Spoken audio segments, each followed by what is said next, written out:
नमस्कार दोस्तों, मैं घनश्याम आपका स्वागत करता हूं ओनो स्टडी पे।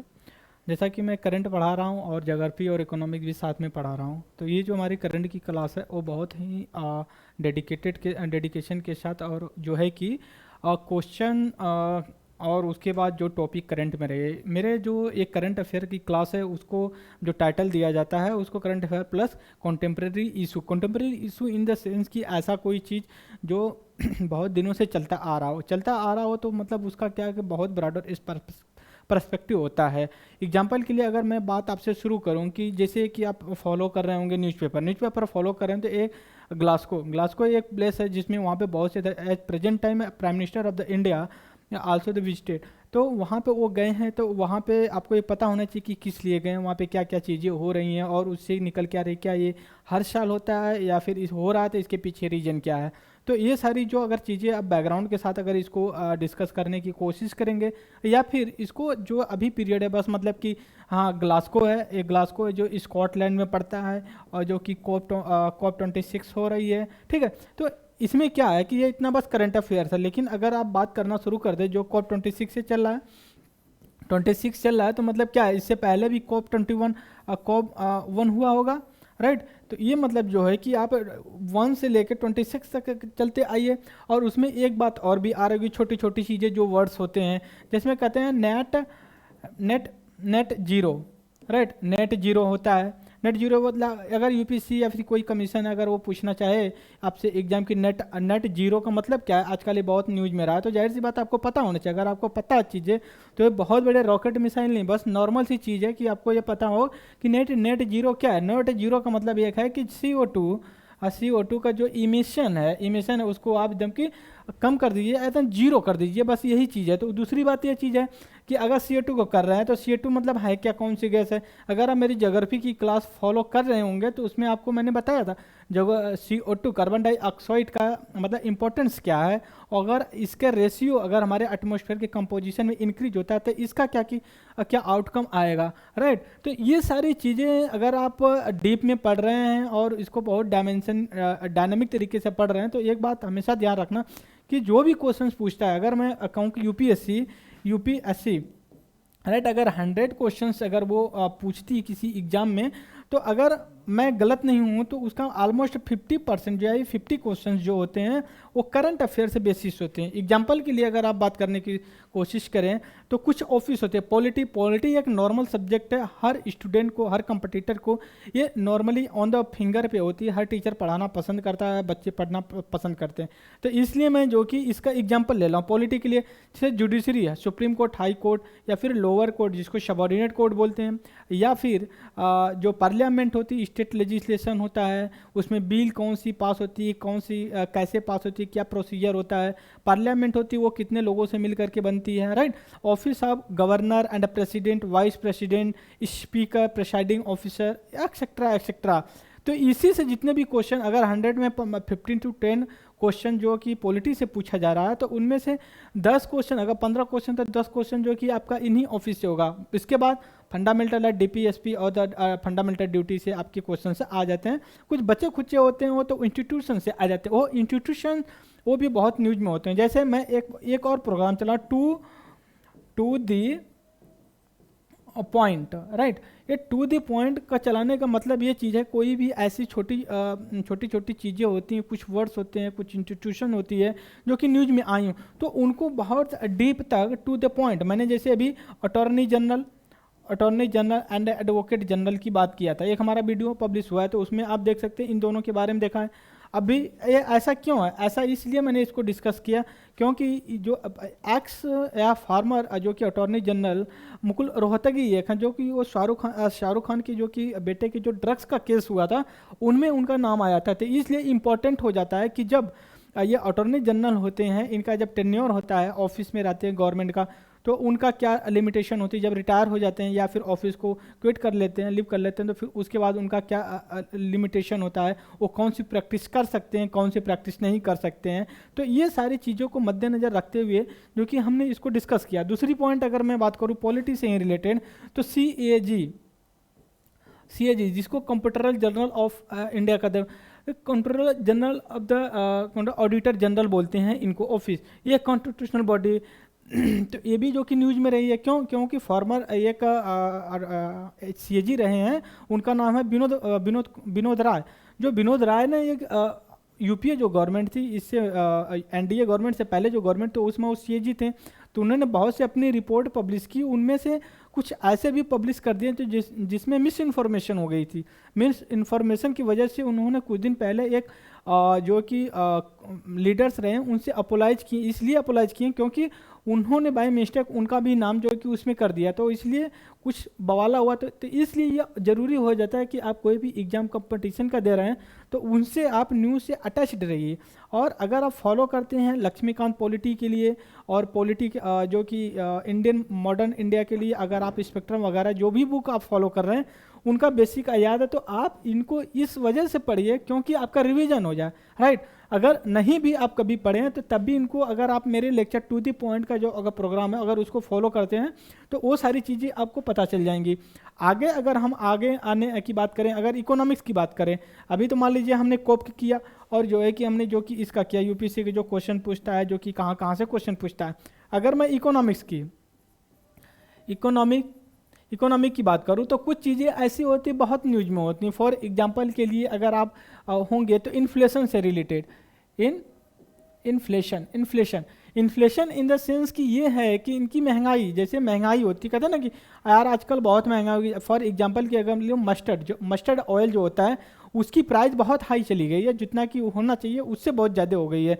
तो इसमें बहुत से रीजन दिए जा रहे हैं कि मतलब क्या क्या रीजन रहा है। तो अगर मैं इकोनॉमी की करंट अफेयर या लूँगा या फिर जब क्लास मेरी कंटिन्यू होती रहेगी तो उनमें करंट अफेयर में मैं सारी आपको डिटेल बताता रहूँगा। बस मेरे current affair and contemporary issue जो का ये हमारा प्रोग्राम है, बस इसका यही है कि ज़्यादा से ज़्यादा डायमेंशन को हम कवर कर लें। कवर इसलिए कर लें कि हम एक ही लेक्चर में वो सारी चीज़ें रिवीजन होते। अब ऐसा नहीं है कि हम आज डिस्कस कर लिए तो ये अगर अगले महीने न्यूज में आता तो इसको नहीं, अगले महीने में हम, इसलिए कि रिवीजन एक द बेस्ट एटीट्यूड एंड आपको तरीका है कि आप एग्ज़ाम को क्लियर कर दें। Exam revision and revision again and again, revision best होता है। उसके बाद उससे पहले अगर मैं और बात करूँ एग्जाम को क्लियर करने के लिए तो आपके पास प्रीवियस ईयर के क्वेश्चन पेपर होने चाहिए, सिलेबस होना चाहिए। ये तीन चीज़ें जो कि रामबाण होती है कंपटीशन को क्लियर करने के लिए। तो हम आज आते हैं अपनी जो कि करंट अफेयर की जो हमारी क्लास हो रही है उसके लिए हम आते हैं। तो उसके लिए अगर हम आते हैं तो पहला जो हमारा, अगर हम बात करते हैं पहला ये जो है कि ध्यान रखिए कि आप अगर अभी क्या था कि अगर आप लेस देन 18 ईयर हैं तो आपको अगर कहीं सिगरेट तंबाकू वगैरह की अगर शॉप पे जाते हैं तो वहाँ पे आपको वो मना कर देते हैं, वहाँ पे लिखा होता है कि not for the child, right. तो अभी एक न्यूज में आया हुआ है कि जो ये एज है, मतलब जो बच्चों की 18 साल से बढ़ा करके जो कि 21 साल कर दी जाए। क्यों? क्योंकि ये बच्चों में या फिर जो एडल्ट लोग नहीं हैं उनके में एक बहुत बड़ा एक स्पेशली जो मेट्रोपॉलिटन सिटी है वहाँ पे, तो उसमें एक मतलब अभी बात चल रही है, हो सकता है कि गवर्नमेंट मतलब जो अभी अगला सेशन विंटर सेशन हो सकता है कि नवंबर दिसंबर में स्टार्ट हो, नवंबर तो चल रहा है, हो सकता है अभी अनाउंस होगा विंटर सेशन।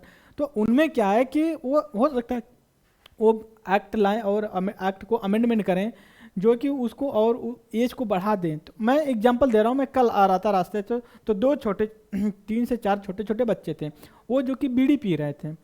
मतलब उनको ना कोई बोलने वाला है, ना तो उनको आगे उनके आगे पीछे कोई नहीं है, बस है कि किसी से पैसे मांगते हैं, वो सिगरेट बीड़ी जो भी मन करता है वो खाते पीते हैं।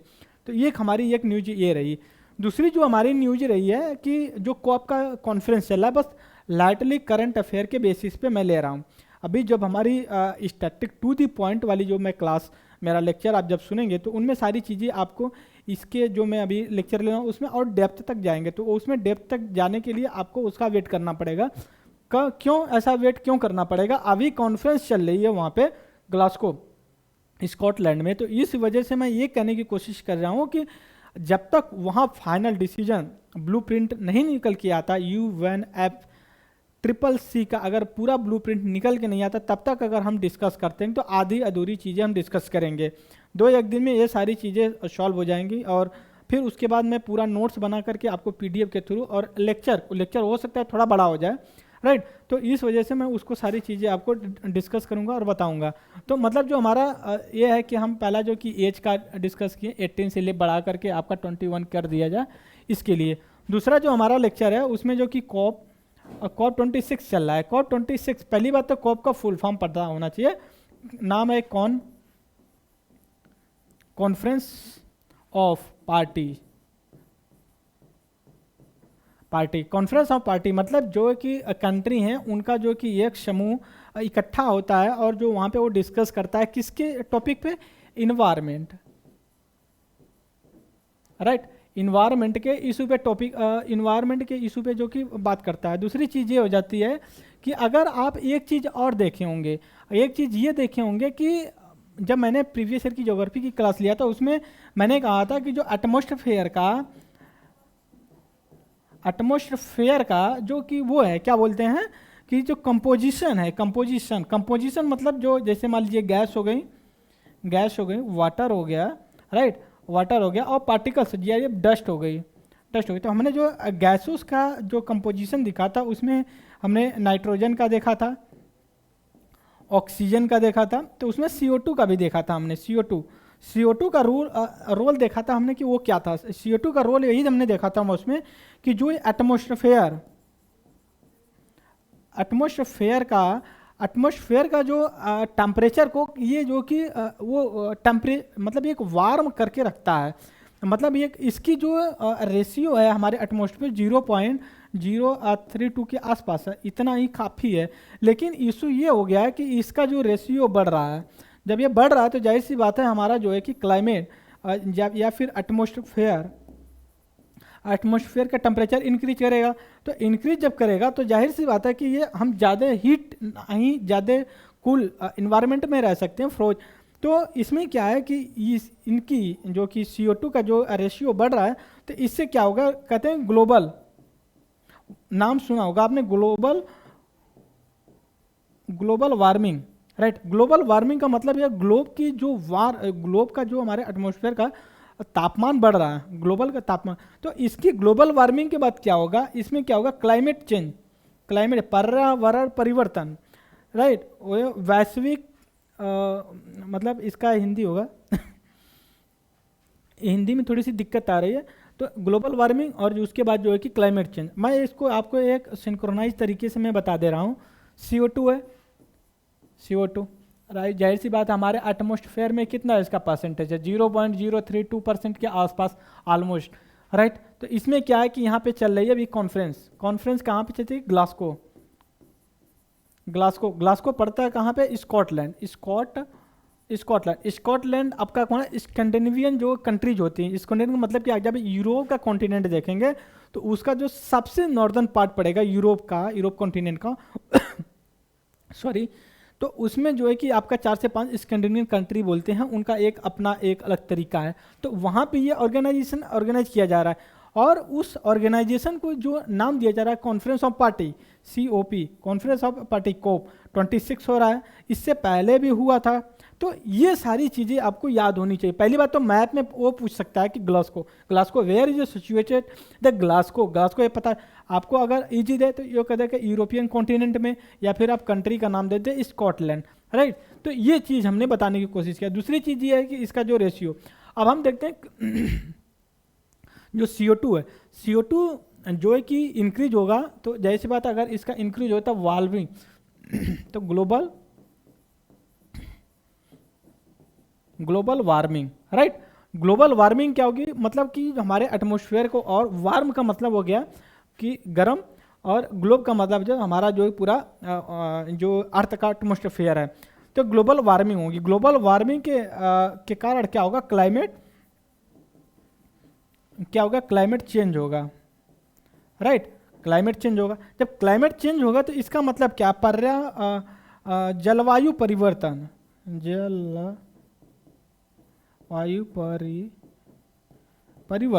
राइट। क्या बोलते हैं, जलवायु परिवर्तन हिंदी में बोलते हैं। इसको थोड़ा सा देख लीजिएगा आप, एग्जैक्ट मीनिंग का। तो वैसे इसका तो गर्म होगा, और ग्लोब का मतलब आप समझ सकते हैं। थोड़ा सा दिक्कत होगी कि मैं जितना भी कोशिश हो पा रहा है मैं अपनी दोनों लैंग्वेज में बताने की कोशिश कर रहा हूँ। एक बात और बता दूँ, ऐसा नहीं कि मैं बचपन से ही मेरी स्कूलिंग कॉलेज वगैरह सब कुछ इंग्लिश मीडियम में हुआ, नहीं, मैं भी हिंदी मीडियम से ही पढ़ा हूँ, राइट। तो ये मत डरिए कि आपको इंग्लिश नहीं आती है, ये जो कि इंग्लिश ही पढ़ा रहे हैं तो हमें क्या बेनिफिट्स होगा, कुछ इसलिए बेनिफिट होगा। मैं आपको बता रहा हूँ कि जो क्वेश्चंस होते हैं, मैं वही, अगर इंग्लिश जान रहे हैं आप, अगर इंग्लिश जान रहे हैं तो दिक्कत नहीं है, अगर आप केवल हिंदी जान रहे हैं तो आपको दिक्कत होगी। जैसे एक मुझे याद है, एग्जाम का तो नहीं, एक बस एग्जाम क्वेश्चन याद है, किसी एग्जाम में पूछा हुआ था, एटमॉस्फेयर के बारे में, ट्रोपोस्फेयर, इसको हिंदी में लिखें ट्रोपोस्फेयर, राइट, ट्रोपोस्फेयर। लेकिन ये इसी का जो कि देवनागरिक में लिखा गया है, लेकिन और इसका जो है कि हिंदी अलग होगी, राइट। तो उसमें क्या पूछ दिया था कि ट्रोपोस्फेयर यही लिख दिया था हिंदी वाले लैंग्वेज में, और इसको तो इंग्लिश वाले में लिखा था ट्रोपोस।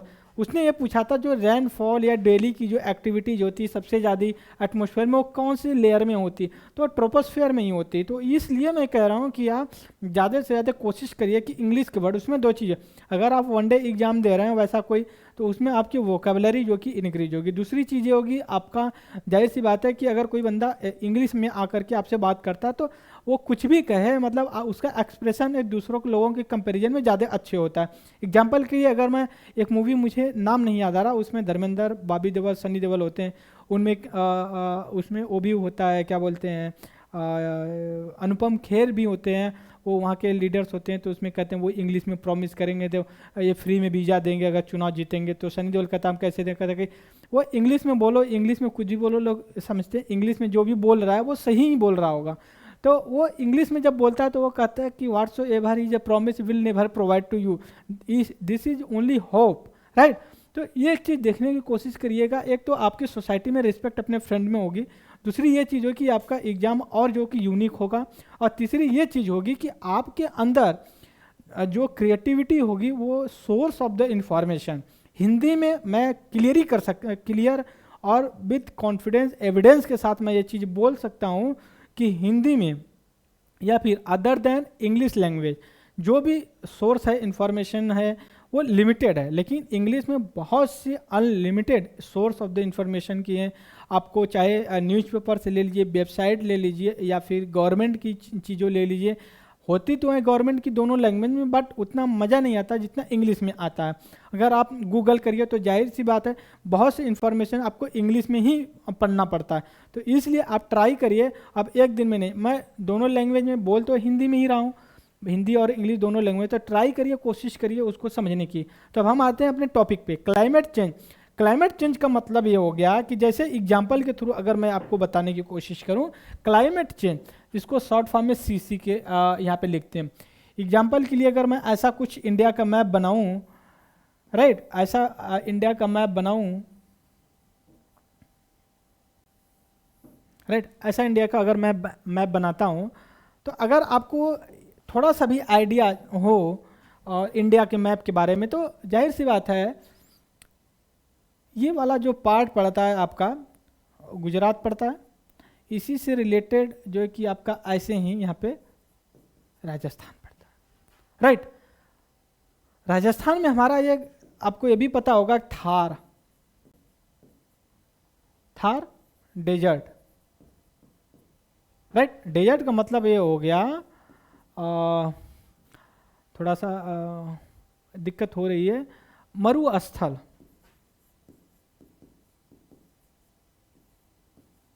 राइट, हो सकता है थोड़ा सा मैं दिक्कत, थार मरुस्थल ही होगा, थार यहाँ पे पड़ता है। मैं इतना डीप में क्यों बता रहा हूँ, इसलिए बताने की कोशिश कर रहा हूँ कि आपको सारी चीज़ें, देखिए मेरा जो लेक्चर होगा काफ़ी कॉम्प्रिहेंसिव तरीके से, बहुत डायनेमिक तरीके से होगा, इसको बहुत पेशेंस के साथ, कोई ज़रूरी नहीं कि आप टेबल और चेयर पे बैठ करके उसको, आप रास्ते चलते हुए भी लीड लगा लीजिए और उस लेक्चर को सुनते जाइए, डेली सुनेंगे, वो सारी चीज़ें रिपीट होंगी। यहाँ पे क्लाइमेट चेंज का मतलब हो गया कि मतलब यहाँ पे क्या है कि ऐसा कुछ डिवाइड है इंडिया का, यहाँ पे डेजर्ट है और यहाँ पे जो कि हरी भरी घास, उस सारी चीज़ें पेड़ पौधे हैं। लेकिन अगर यही सिस्टम थार मरुस्थल इस साइड आ जाए और यहाँ के यहाँ पे, तो इसको क्या बोलेंगे, क्लाइमेट चेंज। मतलब यहाँ का क्लाइमेट यहाँ के क्लाइमेट से फिर चेंज हो गया। अगर ज्योग्राफी की क्लास पढ़े होंगे तो उसमें क्या है, मैंने दो वर्ड क्लाइमेट एंड वेदर दो वर्ड यूज किया है। तो एक चीज़ देखिए, मैंने कहा था ये लॉन्ग टर्म का प्रोसीजर है और ये शॉर्ट टर्म का है, राइट। तो यहाँ पे ये सारी चीज़ें चेंज हो जाएं और जहाँ पे डेजर्ट था वहाँ पे हो सकता है कि और ज़्यादा डेजर्ट हो जाए। दूसरी चीज़ें जहाँ पे पेड़ पौधे होते थे वहाँ पे पूरा डेजर्ट हो जाए, नदियाँ सूख जाएं, नदियाँ अपना मार्ग बदले, अनवांटेड रेनफॉल हो जाए, ग्लेशियर। अब जैसा कि उत्तराखंड में आप देख रहे होंगे बहुत से रेनफॉल हो रही। तो ये सारी चीज़ों को आपको रिकग्नाइज करना है। मतलब क्या है कि आपका जो नॉलेज होना चाहिए बहुत कॉम्प्रहेंसिव तरीके से होना चाहिए, कि अगर ऐसा ना लगे कि आप एक सब्जेक्ट पढ़ रहे हैं और उसमें आपको लगे कि नहीं मैं हिस्ट्री पढ़ रहा हूँ। अगर मैं आपसे बात करूँ, जो मैंने कहा कोप, राइट, कोप क्या है 26 हो रहा है। अब ऐसा नहीं है कि ये इन्वायरमेंट से रिलेटेड या फिर पर्यावरण से रिलेटेड नहीं है, ऐसा नहीं है। अगर आपको वर्ल्ड हिस्ट्री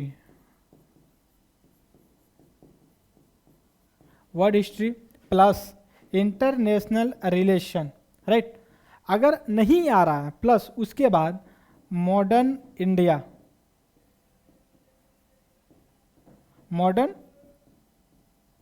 इंडिया अगर सही से नहीं पढ़े हैं तो आपको यहाँ समझने में दिक्कत होगी।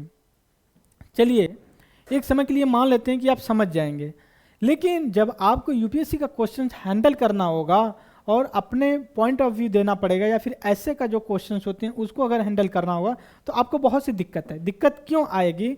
क्योंकि ये सारी चीज़ें जो चल रही हैं, ठीक है, ये जो चल रही है इसमें टकराव बस दो लोगों के बीच में चल रहा है, दो वर्ड के बीच में। एक जिसको कहते हैं डेवलप कंट्री, एग्जाम्पल के लिए USA, Japan, Australia, etcetera etcetera, और एक है developing country, right. Developing countries में अगर मैं बात करूं तो इंडिया आ जाता है, राइट। तो ये चीज़, और एक चीज़ देख लीजिएगा, इनको जो डेवलप्ड कंट्री हैं तो इनको एक नाम और दिया जाता है, इनको एनेक्स 1 कंट्री, राइट। और इनको जो नाम दिया जाता है नॉन एनेक्स 1 कंट्री। मतलब क्या है, आपको देखिए क्वेश्चन, पहली बात तो अगर मैं कहूं कि आप आंसर राइटिंग करना शुरू कर दीजिए और कोई टॉपिक समझे नहीं है तो किसी भी लैंग्वेज में आप नहीं कर सकते। ये सारी चीज़ें मैं इसलिए आपको इतने मतलब एक एक पॉइंट में नहीं, एक दूसरे से कनेक्ट करके बताने की कोशिश कर रहा हूँ कि आपको प्रॉब्लम ना हो। जैसे मैंने कहा डेवलप और डेवलपिंग कंट्री करके मैं छोड़ दूँ, राइट, पता चले कि अगले न्यूज़पेपर में आपको एनेक्स 1 और नॉन एनेक्स 1 कंट्री का नाम आ जाए, तो आप जो कि हक्का बक्का रह जाओ कि भाई ये तो हमने पढ़ा ही नहीं, तो ये वो अगर पढ़ा था ये इसका मतलब क्या। तो इसलिए हमेशा याद रखिएगा जो भी आप हमसे लेक्चर लेंगे वो बहुत ही कंस्ट्रक्टिव, कॉम्प्रहेंसिव और कनेक्टिव होगा, राइट। तो ये चीज़ें आपको ध्यान रखना। एनेक्स, नॉन एनेक्स 1 का मतलब क्या है।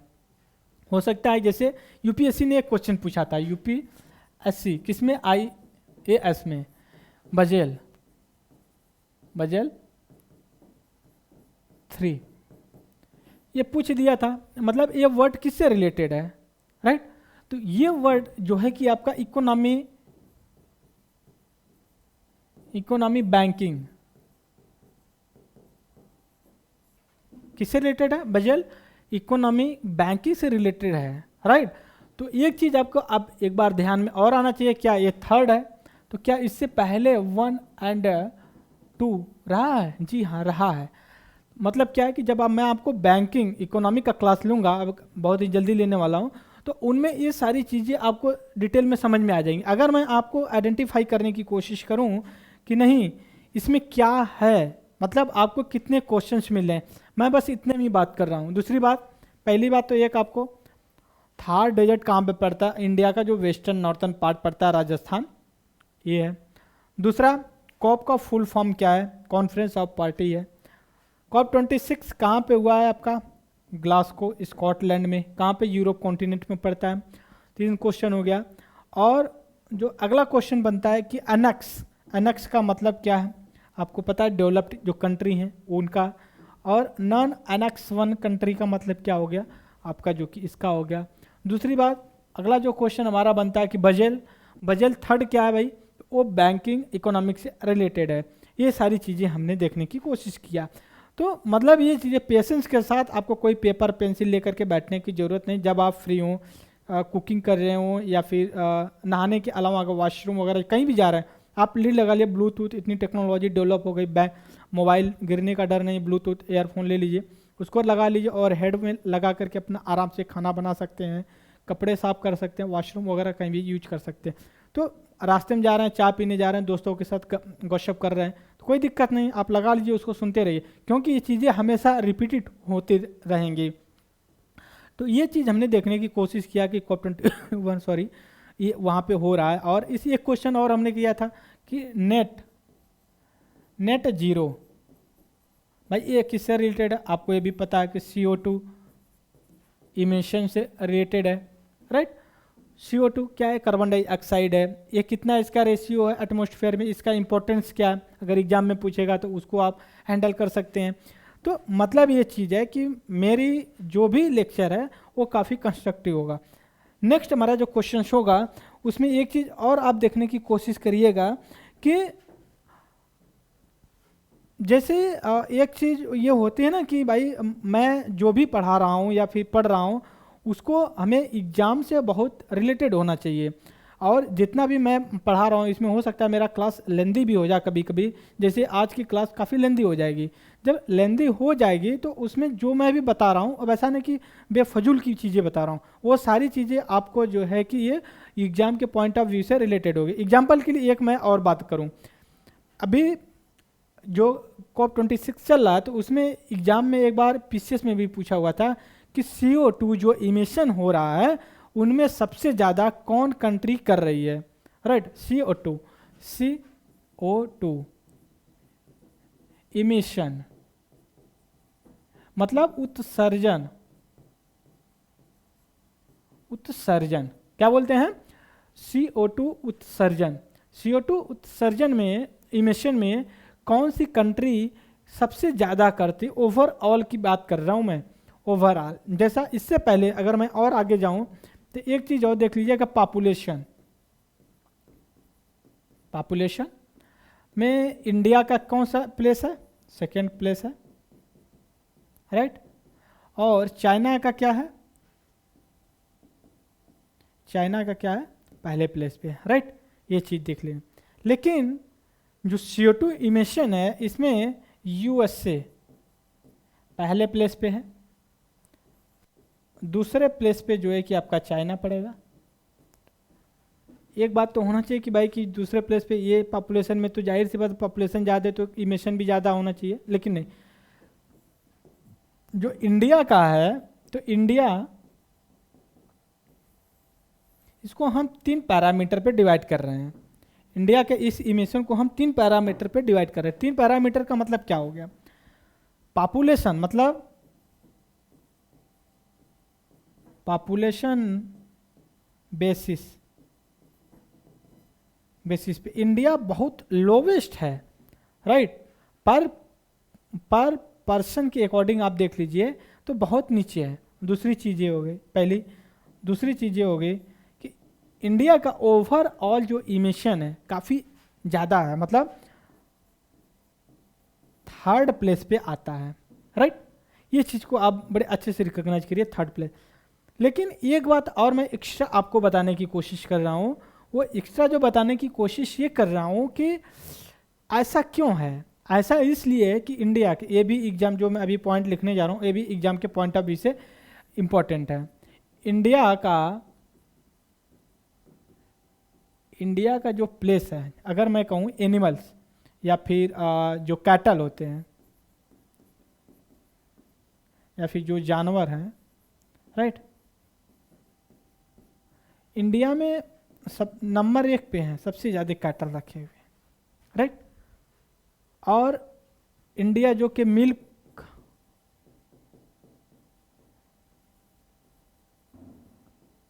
प्रोडक्शन में फर्स्ट प्लेस पे है।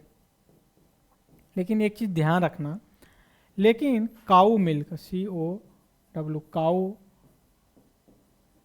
मिल्क में सेकेंड प्लेस पे है।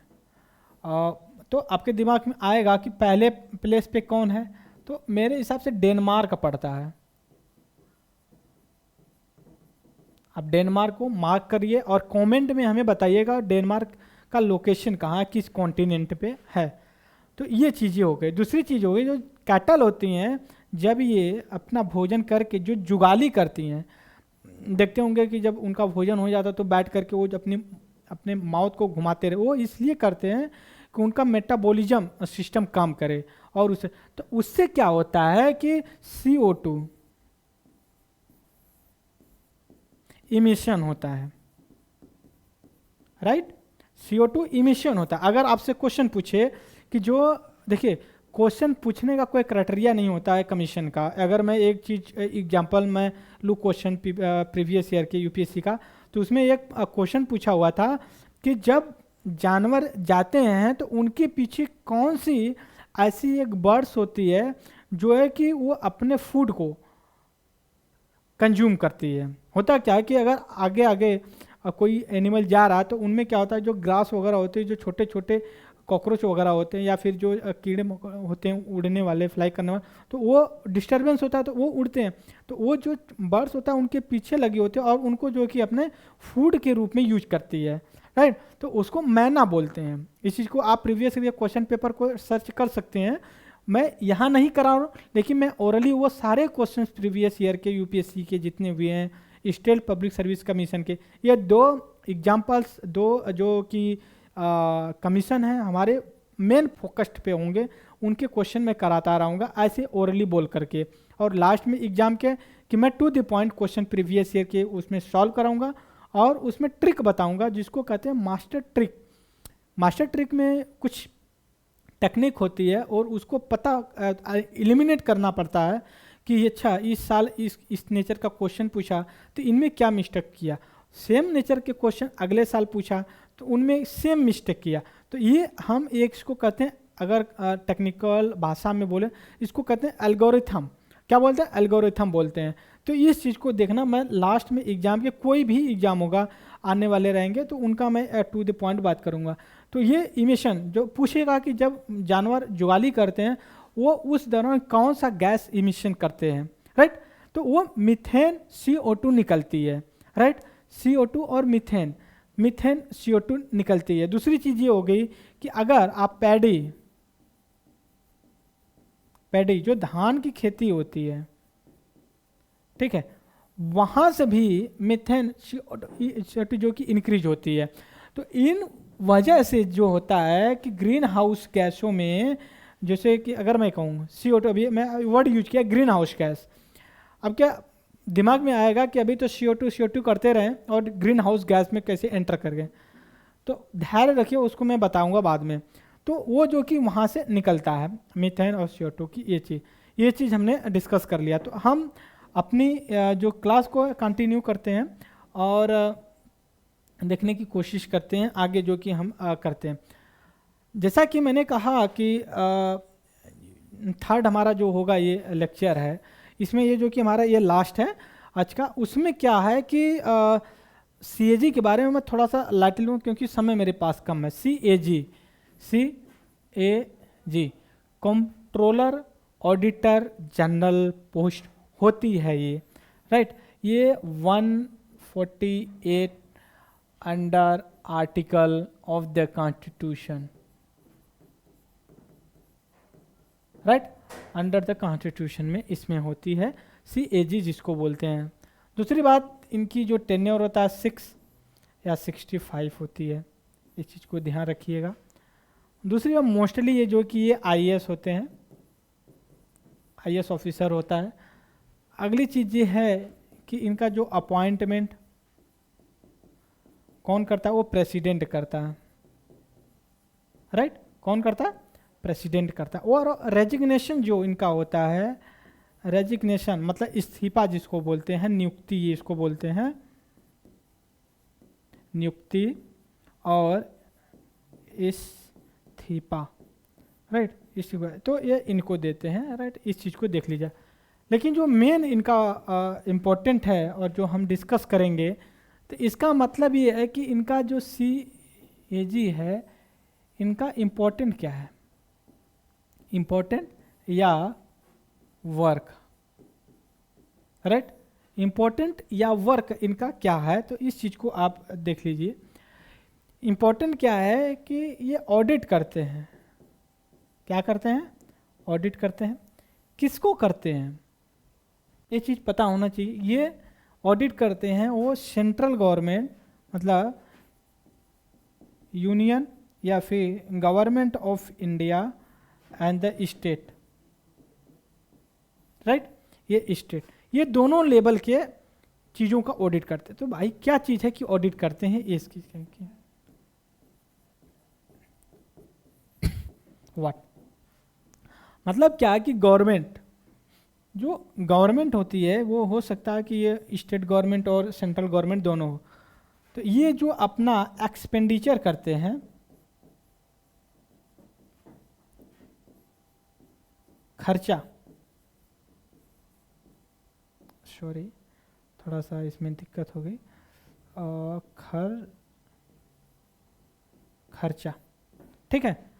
मैं आपको जब इकोनॉमिक पढ़ाऊंगा तो उसमें गवर्नमेंट का एक्सपेंडिचर, राइट, रिसीट्स मतलब खर्चा करना और प्राप्ति करना, उसमें क्या है सिस्टम, तो उसमें जब मैं मनी क्या बोलते हैं पब्लिक एक्सपेंडिचर जब टॉपिक लूँगा, जिसमें गवर्नमेंट कहाँ पे उसका इनकम कहाँ से होता है और कहाँ पे जो कि वो खर्च करती है वगैरह वगैरह, जो डेफिसिट वगैरह होते हैं, सरप्लस होता है, वो सारी चीज़ें मैं इकोनॉमी पढ़ाऊँ। तो ये जो अपना एक्सपेंडिचर करते हैं वो करेक्ट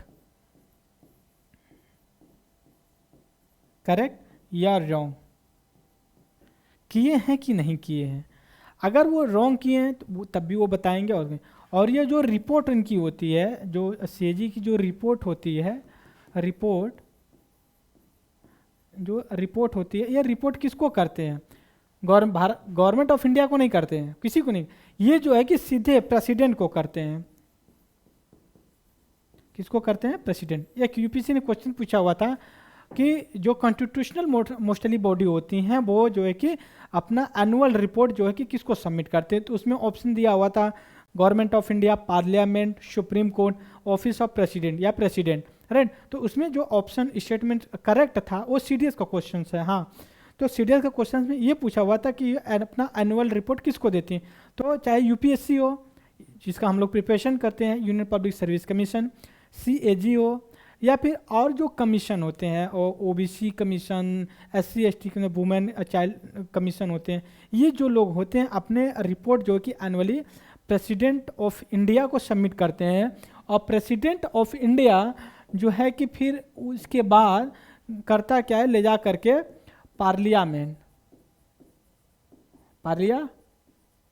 पार्लियामेंट में सबमिट करता है, राइट। तो जब पार्लियामेंट में सबमिट करता है तो आपके दिमाग में आएगा, तो पार्लियामेंट में तो दो हाउस होती है। तो जी सर, ये राज्यसभा में भी और लोकसभा में दोनों में करता है। अब ऐसा नहीं कि और डीप में जाइए किसमें पहले किसमें बाद में करता है, ऐसा नहीं। वो जिसको मन करेगा जब मन करेगा वो तब देगा। कोई हाउस सेशन में है या नहीं है, आपको पता होगा कि जो राज्यसभा होती है परमानेंट हाउस होती है, और लोकसभा होती है जो कि इसको डिजोल्व किया जा सकता है प्रेसिडेंट के थ्रू जब काउंसिल ऑफ मिनिस्टर। मतलब क्या है, ये सारी चीज़ें एक पे एक, जितने वर्ड्स बोला हूँ, जितने डायमेंशन बोल रहा हूँ, वो सारे के सारे अपने आप में एक क्वेश्चन है। मतलब क्या है कि अगर CAG होती है, इधर से देख लिया, अपनी रिपोर्ट किसको देती? प्रेसिडेंट को। तो प्रेसिडेंट कहाँ करता है? प्रेसिडेंट खुद जांच बैठ करके जांच करता नहीं, वो ले जा करके पार्लियामेंट हाउस में देता है, क्योंकि प्रेसिडेंट भी एक पार्ट होता है पार्लियामेंट का, और दोनों हाउस में ये जाती है। फिर उसके बाद वहाँ पे एनालिसिस होती है। तो यही बात हुई थी कि जब UPA गवर्नमेंट थी उसका 2G को आपको पता होगा कि जैसे 2G, ये 2G हो गया, अब इस समय चल रहा है 5G चल रहा है भाई, अब 6G आ गया है। एक चीज़ आपको पता होना चाहिए, इन सब में जब साइंस एंड टेक्नोलॉजी पढ़ेंगे तो उनमें सारी चीज़ें आप 2G 5G का फीचर, तो उसमें ये हुआ था जो एलोकेशन हुआ था वो गलत हुआ था, जितना का होना चाहिए उतने का नहीं, कुछ अलग हुआ, तो इसलिए उनका नाम डाला गया। तो और प्रेजेंट जो इस समय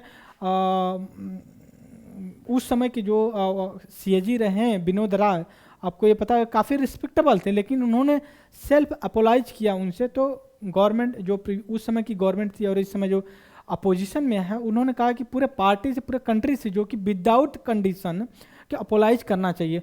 तो ये हमारा जो है कि छोटा सा टॉपिक रहा जो कि CAG का, ये करती क्या है, इनका अपॉइंटमेंट क्या होता है, इनका काम क्या होता है, अपनी रिपोर्ट किसको देते हैं, ये सारी चीज़ें रही हैं। तो मैं आज अपनी क्लास यहीं पे रोकता हूँ और कल से फिर कंटिन्यू करता हूँ। और मेरी आज की ज्योग्राफी की क्लास जो कि रिकॉर्ड नहीं हो रही, तो इसलिए इसके लिए सॉरी फॉर, और आज के लिए मैं बस यहीं पे अपनी क्लास बंद करता हूँ। Thank you very much the discussion.